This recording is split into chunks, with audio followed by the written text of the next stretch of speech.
स्वतःची ओळख ठाण्यामध्ये निर्माण केलेले निरंजन डावखरे आपल्या सोबत आहेत. निरंजनजी, खूप खूप स्वागत आपलं जय महाराष्ट्रमध्ये. जसं मी सुरुवातीलाच म्हटलं की राजकीय वारसा आपल्याला नक्कीच आहे, मात्र गेल्या दशकाभरामध्ये ज्या पद्धतीनं आपण कामं केलेली आहेत किंवा आपला एक तुमची छाप तुम्ही दाखवलेली आहे, तुमचं एक वेगळेपण तुम्ही दाखवलेलं आहे, ते नक्कीच वाखाणण्यासारखं आहे. अनेक मुद्दे आपण तरुणांचे हे कायम उचलत असतात. विधिमंडळामध्ये तुमचा आवाज आम्ही कायम ऐकत असतो.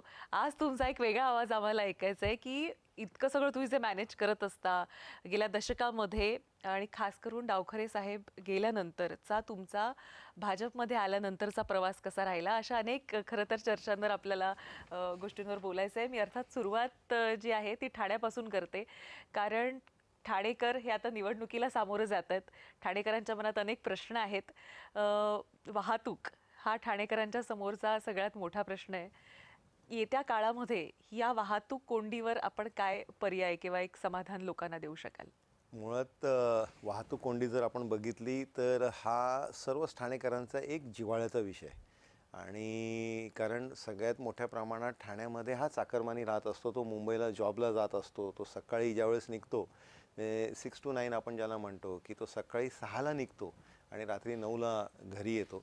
आणि त्याच्यामुळे त्याला रस्ते, त्याच्यामध्ये ट्रॅफिक, मोड ऑफ ट्रान्सपोर्ट, मग तो पब्लिक ट्रान्सपोर्ट, या सगळ्या गोष्टी फार महत्त्वाच्या असतात. या सगळ्या दृष्टिकोनाने येत्या काळामध्ये आपल्याला ही जास्तीत जास्त सुविधा ठाणेकरांना कशी देता येतील याचा एक प्रयास आम्ही शासन म्हणून सातत्याने करत असतो.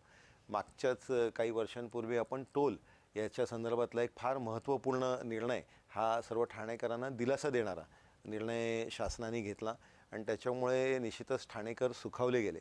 पण आपण बघितलं की हा जो ट्रॅफिक कंजेशन आहे, खरं तर आपल्याला लक्षात असेल की सुरुवातीला पहिले 2 लेन हायवे होता, नंतर तो 4 लेन झाला, विथ सर्व्हिस रोड झाला, त्याच्यानंतर फ्रीवे आला, त्याच्यानंतर आता कोस्टल रोड आला. तरीही ट्रॅफिकचं सॉल्युशन असं काही नाही आहे. कारण आपण बघितलं की लोकवस्ती वाढते, जशी लोकवस्ती वाढते तसं प्रत्येक घरामध्ये एक गाडी होती ती आता 2 गाड्या झाल्या, एक गाडी आणि 2 व्हीलर झाले. त्याच्यामुळे व्हेकल हे सातत्याने वाढत राहणार. याच्यासाठी मला पर्सनली असं वाटतं, आणि जे मी सातत्याने अधिवेशनामध्ये किंवा वेगवेगळ्या प्लॅटफॉर्म्समध्ये मांडत असतो, की जिथपर्यंत आपण इफेक्टिव्ह पब्लिक ट्रान्सपोर्ट ही लोकांना उपलब्ध करून देत नाही, तिथपर्यंत याचं एक ठोस सोल्युशन होणार नाही.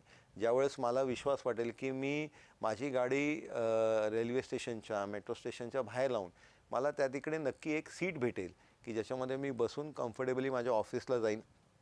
दुसऱ्या स्टेशनला उतरल्यानंतर माझं ऑफिस हे जवळपास असेल किंवा त्याला तत्सम अशी एक दुसरी पब्लिक ट्रान्सपोर्ट उपलब्ध आहे, तर निश्चितच लोक जास्तीत जास्त त्या सुविधेला त्याचा वापर करतील.